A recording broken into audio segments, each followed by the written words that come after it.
देख रहे हैं एबी स्टार न्यूज़। मैं हूं आपके साथ सपना वर्मा। वक्त हो चला है हमारी देवभूमि का। पहली खबर हरिद्वार से है, जहां सीएम पुष्कर सिंह धामी का दौरा लगा। यहां पर उन्होंने कृषि मेले में शिरकत की। आपको बता दें कि उत्तराखंड में चुनाव नज़दीक है, लिहाजा सियासी गहमा गहमी यहाँ तेज हो चुकी है। रैलियां और जनसभाओं का सिलसिला यहाँ शुरू हो चुका है। इसी कड़ी में सीएम पुष्कर सिंह धामी हरिद्वार के झबरेड़ा पहुंचे और कृषि मेले में यहाँ पर उन्होंने शिरकत की। इस दौरान सीएम पुष्कर सिंह धामी ने 51 करोड़ 34 लाख 59 हजार और की 34 योजनाओं का यहाँ शिलान्यास और लोकार्पण किया। सीएम धामी ने झबरेड़ा विधानसभा के विकास के लिए यहाँ कई घोषणाएं भी की। इसमें पनियाला गांव में मिनी स्टेडियम, झबरेड़ा में मिनी फायर स्टेशन का निर्माण भी शामिल था। इस दौरान सीएम धामी ने कई सड़क मार्गों को बदलने की बात भी कही।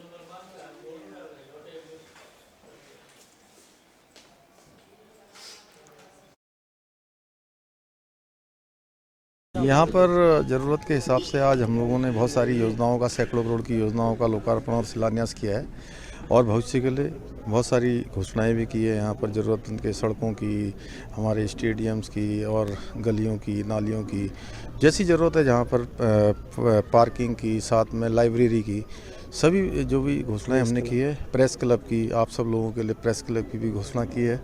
जल्दी ही इसके सबके शासनादेश निकलेंगे और ये धरातल पर उतरेंगे। जो हमारे महापुरुष हैं और जिनके नाम पर जो है, क्योंकि उनका स्मरण हमेशा होता रहना चाहिए, हमारी भावी पीढ़ी को भी हमेशा वो स्मरण में। खबर हरिद्वार से सामने आई, जहां पर अनुसूचित महासम्मेलन का यहां भव्य तरीके से आयोजन किया गया। आपको बता दें कि हरिद्वार की रामवाटिका में बीजेपी ने अनुसूचित मोर्चा महासम्मेलन का आयोजन किया, जिसमें उत्तराखंड प्रभारी दुष्यंत कुमार गौतम और बीजेपी प्रदेश अध्यक्ष मदन कौशिक मौजूद रहे। कार्यक्रम के दौरान दुष्यंत कुमार गौतम कांग्रेस को घेरते हुए यहां नजर आए। उन्होंने कहा कि आज़ादी के 60 साल बाद भी कांग्रेस ने अनुसूचित जाति को हमेशा वोट बैंक के रूप में इस्तेमाल किया और अनुसूचित जाति के विकास के लिए यहां उन्होंने कोई काम नहीं किया, जबकि बीजेपी लगातार अनुसूचित जाति के लोगों का ख्याल रखती आई है। उन्होंने कहा कि आज देश में सबसे ज़्यादा अनुसूचित जाति के सांसद और विधायक बीजेपी के ही हैं। वहीं बीजेपी प्रदेश अध्यक्ष मदन कौशिक कार्यक्रम के दौरान अपनी सरकार के काम गिनवाते हुए यहां नजर आए। आज हमारे मोर्चे का, अनुसूचित मोर्चे का महासम्मेलन यहाँ पर आयोजित हुआ है। 70 विधानसभाओं में हम इसी प्रकार का आयोजन कर रहे हैं। आज हरिद्वार विधानसभा का था। बहुत भारी संख्या में हमारे अनुसूचित भाई, नौजवान साथी, मित्र, हमारी बहनें बहुत भारी संख्या में आए। नौजवान साथियों में बड़ा उत्साह है। मेरे साथी हमारे कार्यवाहक अध्यक्ष जी खड़े हैं, हमारे तीनों और अध्यक्ष खड़े हैं। सभी लोग, हमारे सारे पार्षद बहुत मेहनत के साथ काम किया, तो मैं सभी को बधाई, शुभकामनाएं देता हूं। वोट की कीमत सामाजिक विकास होता है और मोदी जी ने कहा है कि मैं दलितों को नौकरी मांगने वाला नहीं, नौकरी देने वाला बनाना चाहता हूं। उस सारे संकल्प को लेकर आज जितनी भी योजना हम चला रहे हैं, सारी दलितों को उन्नत करने के लिए, स्वावलंबी बनाने के लिए है। और सभी योजना को देखते हुए हमारा आह्वान है, क्योंकि हम राजनीतिक दल के व्यक्ति हैं, कि सभी भारतीय जनता पार्टी को वोट दें। एक अपने अम्बेडकर जी के भारत को, बनते हुए भारत को पूरा कोई कर सकती है तो भारतीय जनता पार्टी कर सकती मानते हैं। हमारी योजना आधार है 5 साल के अंदर जो उत्तराखंड के सरकार ने हमें दिया है और जो उत्तराखंड निर्माण करने वालों का सपना था, वो सारा हमने किया है। आज आपने देखा होगा रेलों का निर्माण उत्तराखंड में चल रहा है, सड़कों का निर्माण उत्तराखंड में। खबर हरिद्वार से सामने आई, जहां पर आओ खेल खेले के तहत यहां पर बीजेपी महिला मोर्चा की ओर से आयोजन किया गया। आपको बता दें कि यहां पर बीजेपी महिला मोर्चा ने ज्वालापुर विधानसभा में उड़ान आओ खेल खेले कार्यक्रम का आयोजन किया। इस दौरान कार्यक्रम स्थल पर देवीराज राजेश्वरी की डोली पहुंची, जिनका आशीर्वाद ज्वालापुर विधायक सुरेश राठौड़ ने लिया। उन्होंने कहा कि आज देश में महिलाएं सशक्त राष्ट्र के नारे के साथ आगे बढ़ रही हैं। बता दें कि कार्यक्रम के दौरान कई खेलों का भी आयोजन किया गया, जिसमें नींबू चम्मच प्रतियोगिता, रस्साकस्सी प्रतियोगिता भी शामिल है। इन खेलों में सैकड़ों महिलाओं ने शिरकत की।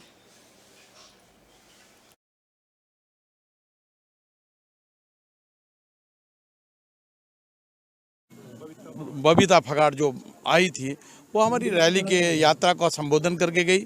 इसी प्रकार से जिस प्रकार से किरण बेदी, जिसी प्रकार से आओ हम उड़ान के माध्यम से खेले खेल, ये विभिन्न प्रकार से उनका जो नृत्य की भावना से, खेल की भावना से, सांस्कृतिक कार्यक्रम के माध्यम से बहनों के अंदर एक नई ऊर्जा आती है। और चुनावी वर्ष भी चल रहा, चुनावी समय भी चल रहा, हम चाहते हैं बहनें सब एक मिलजुल कर इकट्ठा होकर वो भारतीय जनता पार्टी के साथ नरेंद्र मोदी के सपनों को साकार करें, पुष्कर धामी के सपनों को साकार करें। ये ज्वालापुर विधानसभा में हजारों की संख्या में हमारे साथ ऐसी बहनें हैं, हम उनका अभिनंदन करते हैं, स्वागत करते हैं। और इस उड़ान आओ खेले खेल में हम उनको लाए हैं और उनको ये एक नया खबर भगवानपुर से सामने आई, जहां पर इन दिनों बीजेपी की ओर से जो है चुनाव को लेकर अलर्ट मोड पर ही नजर आ रही है। उत्तराखंड में चुनाव हो और हरदा यानी हरीश रावत एक्शन मोड में ना हो, ये भला कैसे हो सकता है। दरअसल पूर्व मुख्यमंत्री हरीश रावत भगवानपुर में कश्यप क्रांति मिशन कार्यक्रम में पहुंचे थे। कार्यक्रम के दौरान हरीश रावत बीजेपी सरकार पर यहां जमकर बरसे। वहीं कश्यप एकता क्रांति मिशन के कश्यप अजय कश्यप ने भी मोदी सरकार पर यहां अपमान करने का आरोप लगाया। इस दौरान हरीश रावत ने वादा किया कि कांग्रेस की सरकार बनने पर कश्यप समाज को आरक्षण देने का प्रस्ताव पारित कर केंद्र सरकार तक पहुंचने का काम किया जाएगा। आप उसकी शोभा, और मैं आप सबको कांग्रेस पार्टी की तरफ से वचन देना चाहता हूं कि हमारी पार्टी इस जाति की हिफाजत करेगी, इसके हर फूल के पौधे को सींचने का काम करेगी। कांग्रेस पार्टी को इन्होंने माननीय हरीश रावत जी को बुला करके, हमें यहाँ बुला करके अपना समर्थन दिया है। तो निश्चित रूप से हमारी सरकार ने माननीय हरीश रावत जी के नेतृत्व में उस समय कुछ महत्वपूर्ण कार्य का सब समाज के लिए करने का कार्य किया था। 2017 में भारतीय जनता पार्टी की सरकार आई, उन्होंने उन्हें सभी कार्यों को ठंडे बस्ते में डालने का काम किया। तो मैं भी आश्वस्त इन्हें करना चाहती हूँ। इनके राष्ट्रीय अध्यक्ष अजय मेहरा जी और इस कार्यक्रम की अध्यक्षता कर रहे बहुत ही सम्मानित राज्यपाल कश्यप जी मानकपुर आदमपुर से, हिमांशु कश्यप, वे सभी हमारे बहुत सारे साथी हैं, सोमपाल कश्यप जी हैं और साथी यहाँ पर मेहरा जी हैं। यहाँ पर उन्होंने अपनी प्रमुख मांगें आज माननीय हरीश रावत जी के सामने रखी हैं, जिसमें उन्होंने 17 जाति को कश्यप जाति सहित अनुसूचित जाति का दर्जा दिए जाने की बात की है। विमुक्त जाति निषिद्ध समाज को भी इसमें शामिल करने की बात कही है। उसके अलावा और जिला पंचायत में आरक्षण करने की बात कही। तो अभी रावत जी ने घोषणाएं की हैं कि आने वाले समय में वो 2 पद, एक कैबिनेट मंत्री स्तर का और एक राज्य मंत्री स्तर का, एक महिला के साथ 3 पद कश्यप समाज को देने। खबर लक्सर से सामने आई, जहां पर पूर्व मुख्यमंत्री हरीश रावत सैनिक कार्यक्रम में सम्मिलित हुए। आपकी जानकारी के लिए बता दें कि यहां पर कश्यप समाज से जुड़े कार्यक्रम के अलावा हरीश रावत ने लक्सर में सैनी समाज महासम्मेलन में शिरकत की। इस दौरान हरीश रावत ने कहा कि बीजेपी ने विकास का कोई काम नहीं किया। हरीश रावत लोगों से देश बचाने के लिए कांग्रेस का साथ देने की अपील करते हुए नजर आए। इस दौरान हरीश रावत ने उत्तराखंड की जनता से ये वादा भी किया कि अगर जनता विधानसभा चुनाव में कांग्रेस का साथ देती है तो कांग्रेस 5 साल में ऐसा उत्तराखंड बनाएगी जिसका सपना आंदोलनकारियों ने देखा था।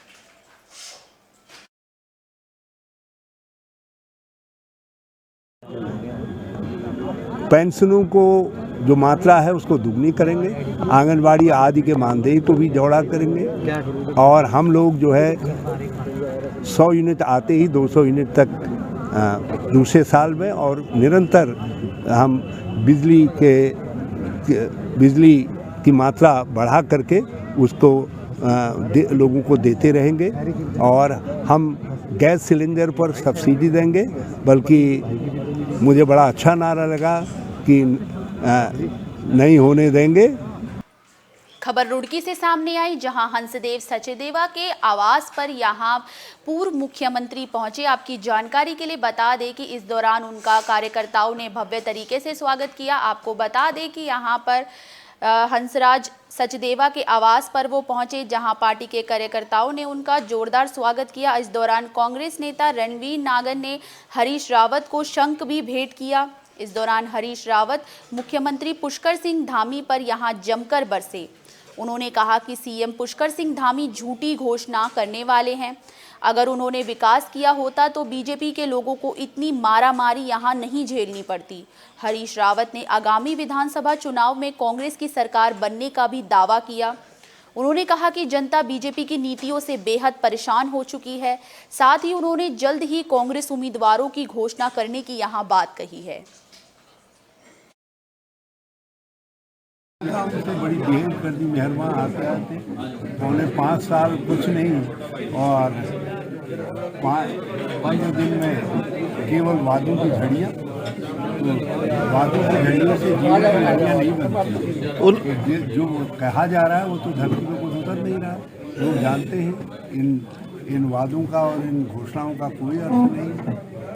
भाजपा ने उत्तराखंड के विकास को 5 साल बक्से में बंद करके रखा और इसलिए लोग उसको माफ नहीं। दावेदारी में मैं उम्मीद कर रहा हूँ कि 2 या 3 में मेरा नाम तो रहना चाहिए, पैनल में रहना चाहिए, क्योंकि मैं अपने आप को एक मजबूत दावेदार मानता हूँ और उम्मीद करता हूँ कि टिकट मुझे मिलना चाहिए। क्या समीकरण मान रहे हैं आप चुनाव जीतने का? समीकरण में ये कह जाता हूँ कि एक तो भाजपा की एंटी इनकम्बेंसी उत्तराखंड के अंदर इतनी ज़्यादा हो चुकी है कि रुड़की नहीं और भी बहुत जगह पे हमारी कांग्रेस पार्टी जीत के निकल के आ रही है।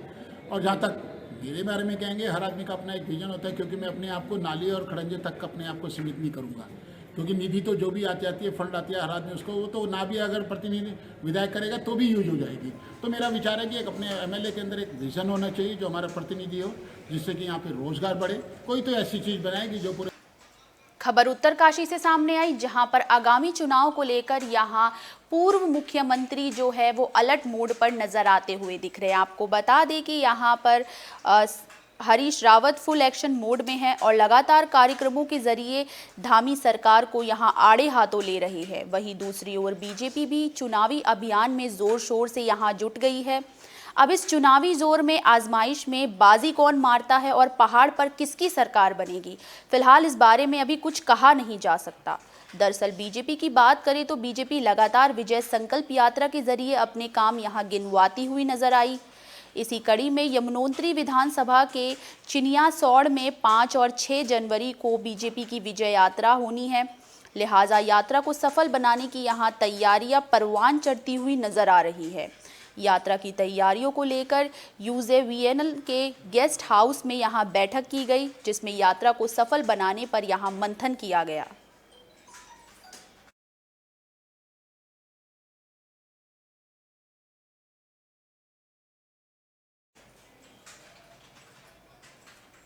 खबर लालकुआं से सामने आई, जहां पर इन दिनों बीजेपी अलर्ट मोड पर नजर आ रही है। यहां चुनाव को लेकर बीजेपी ने अपनी कमर कस ली है।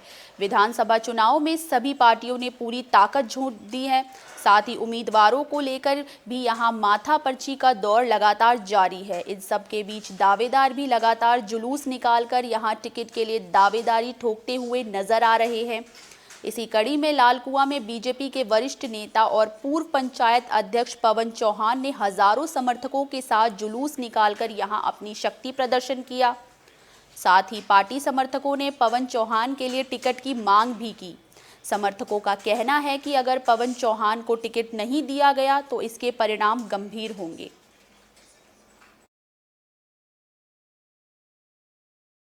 मैंने तो सोचा भी नहीं था कि हमारे युवा साथियों के द्वारा बुलाए गए इतना समर्थन बिंदु खत्ता लालकुआं से था। अगर चोरगलिया गोलापार बेलवली रोड भी मिल जाए तो क्या होगा, सड़कों पे सैलाब आ जाएगा। अब आज थोड़ी तैयार, बच्चे हमारे युवा साथी कह रहे थे कि 2-3 घंटे की हमारी तैयारी थी और 2-3 घंटों की तैयारी में आज 1500 व्यक्ति, मजा आ गया। मेरा हलाकमान से मैंने टिकट मांगी है, टिकट मांग रहा और चुनाव हम जीतेंगे। मैं जीत कर कैसे दे दूँ अगर आपको टिकट दिया? मैं जनता से जुड़ा व्यक्ति हूँ, मैं जमीन से जुड़ा व्यक्ति हूँ। मेरे को एक एक चीज़ की लालकुआं की समस्याओं के बारे में ठीक से जानकारी है और लालकुआं की समस्याओं का जो मूलभूत समस्या है, लोगों को जो चाहिए वो मैं करूँगा। इसलिए लोगों को मेरे ऊपर 25 साल से इसीलिए सेवा कर रहा हूँ। खबर नरेंद्र नगर से सामने आई, जहां शिक्षा अधिकारी के ट्रांसफर को लेकर यहां विदाई समारोह का भव्य तरीके से आयोजन किया गया। आपको बता दें कि टिहरी जिले के मुख्य शिक्षा अधिकारी शिव प्रसाद सेमवाल का ट्रांसफर हरिद्वार हो गया है, जिसे लेकर नरेंद्र नगर के शहीद भगत सिंह नेगी कॉलेज में विदाई समारोह का आयोजन किया गया। इस मौके पर उन्हें शॉल और गिफ्ट देकर उनका स्वागत किया गया।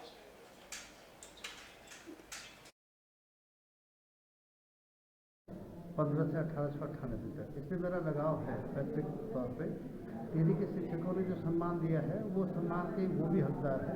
बहुत शानदार उन्होंने इसमें काम किया है, विज्ञान में, शाला सिद्धि में, परिषदीय परीक्षा फल के नतीजों में बहुत बेहतर काम किया है।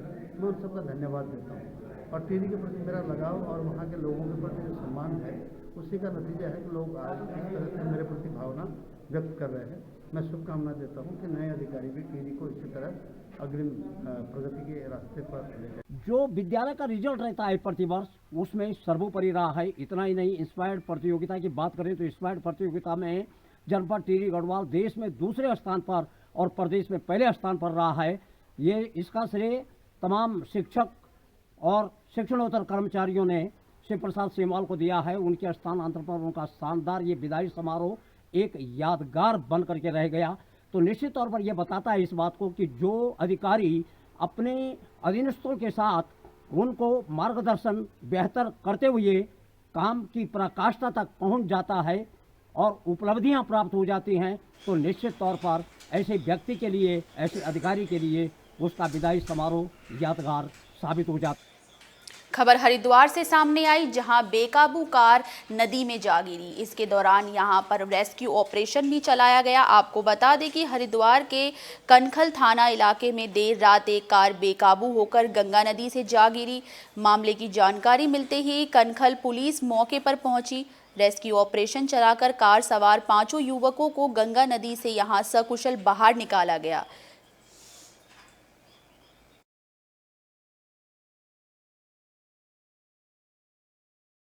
ये 31 और 1 जनवरी के रात्रि की घटना है। मध्य रात्रि लगभग 1 बजे करीब सूचना मिली सेंटर को कि एक यात्रियों की वाहन जो है वो ऊंचा पुल के नीचे ओम घाट के पास जो है गंगा जी में गिर गया था। तो उसमें जैसे ही सूचना मिली हम लोगों ने तुरंत उन लोगों को रेस्क्यू किया। टोटल 5 यात्रियों की जान बचाई गई और इनका वाहन अनियंत्रित होकर और रेलिंग तोड़ता हुआ गंगा जी में गिर गया था और इनको सभी को सकुशल बचा लिया गया है और दुर्घटना के कारणों की जाँच की जा रही है। कहाँ के रहने वाले? ये लोग पानीपत के रहने वाले हैं, हरियाणा जिले से, और हरियाणा पानीपत जिले के रहने वाले हैं और फिलहाल जांच की जा रही है। खबर उत्तरकाशी से सामने आई, जहां पर ग्रामीणों की समस्या इन दिनों सड़कें बनी हुई है। सड़कें यहां ग्रामीणों के लिए सरदर्द बन चुकी हैं। आपको बता दें कि उत्तरकाशी के हलना गांव में सड़क निर्माण यहां नहीं हो सका है, जिसकी वजह से यहां लोग परेशान हैं। ग्रामीणों की माने तो 2006 में कुथनौर से हलना तक 6 किलोमीटर मोटर मार्ग के निर्माण को स्वीकृति मिली थी। साल 2014 में निविदा प्रक्रिया भी पूरी हुई, लेकिन 7 साल बीत जाने के बाद भी सड़क कटिंग का काम यहां 2 किलोमीटर भी नहीं हो सका, जिसके बाद बाकी बचा 4 किलोमीटर सड़क कटिंग का काम भी यहां बंद कर दिया गया है। ग्रामीणों ने कई बार मामले को लेकर प्रशासनिक अधिकारियों से यहां गुहार भी लगाई है, लेकिन इसके बावजूद सड़क निर्माण को लेकर अधिकारियों की ओर से यहां कोई कदम नहीं उठाया जा रहा, जिसके बाद गुस्साए ग्रामीणों ने चुनाव बहिष्कार करने का यहां ऐलान किया है। ग्रामीणों ने कहा है कि जब तक उनके गांव में सड़क नहीं बनती तब तक वो वोट नहीं देंगे।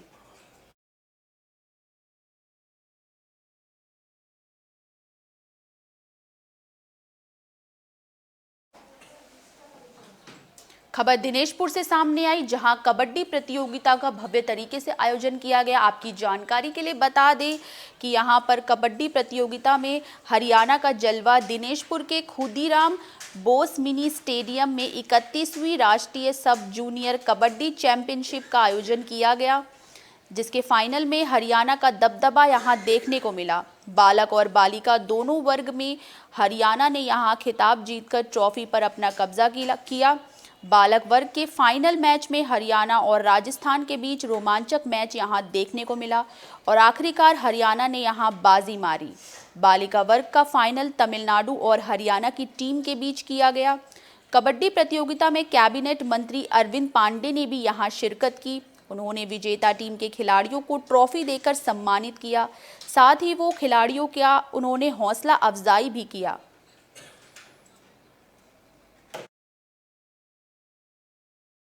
लग रहा है और बहुत बढ़िया फील कर रहे हैं। और आपको यहाँ पे जो व्यवस्था लगी कैसी लगी? बहुत अच्छी थी, खाने पीना बहुत अच्छा था। तो अगली बार अगर आना पड़ेगा तो क्या करोगे? आएंगे, जीत के जाएंगे। बिल्कुल बिल्कुल, बहुत बढ़िया। और कुछ कहना है? आने वाली टीम को संदेश जाएंगे, वे भी अच्छे खेलते हैं, उनको और प्रैक्टिस करनी चाहिए और मेहनत करनी चाहिए, वे जीत सकते हैं। और मैं सबको इस चैंपियनशिप में पार्टिसिपेट करने के लिए मैं सबको शुभकामना देता हूं, इनके उज्जवल भविष्य की कामना करता हूं। कई टीमें यहाँ जीती हैं, उनको बधाई। जो किसी कारण नहीं जीत पाई उनको ये सोचना चाहिए कि पथ का अंतिम लक्ष्य नहीं है सिंहासन चढ़ते जाना। ये अंतिम मैच नहीं है, जीवन में बहुत से मैच आएंगे। जिसको आज अपनी जो कमियां हुई हैं, जिसकी वजह से हम हारे, उनको याद करके आगे सीख लेते हुए अगले चैंपियनशिप में वो जीते, मैं उनको शुभकामना देता हूं, बधाई दूंगा। हम सम्मान करेंगे और आप लोगों को निराश नहीं होने देंगे। हमारे लिए, पूरे दिनेशपुर के लिए सौभाग्य की बात है कि उनके माध्यम से, आदरणीय अरविंद पांडे जी के माध्यम से इस दिनेशपुर को एक इतिहास लिखने का मौका मिला और इतिहास के साक्षी आप लोग बने। बड़ा गर्व की बात है कि पूरे नेशनल गेम जो पूरे भारतवर्ष का खिलाड़ी अंडर 16 के यहाँ दिनेशपुर पहुँचे और उनका मेजबानी करने का सौभाग्य दिनेशपुर को मिला। और यहाँ पे जो खेल के दर्शक हर गांव से यहाँ पे आ रहे हैं और खेल का आनंद ले रहे हैं। और मैं इस टूर्नामेंट का श्रेय हमारे देश के यशस्वी, हमारे प्रदेश के यशस्वी शिक्षा मंत्री, खेल मंत्री आदरणीय अरविंद पांडे जी को देना चाहूँगा कि उनके विधायकी काल में वो खेल मंत्री बने और शिक्षा मंत्री बने, जिससे यहाँ का इंटर कॉलेज और यहाँ का स्टेडियम ऊंचा बना और यहाँ के लोगों को जो है अंतर्राष्ट्रीय खेल देखने को मौका मिला। उत्तराखंड के बुलेटिन हमारी देवभूमि में आज के लिए बस इतना ही। मुझे दीजिए इजाजत। देश और दुनिया से जुड़ी तमाम खबरों के लिए देखते रहिए AB स्टार न्यूज़। नमस्कार।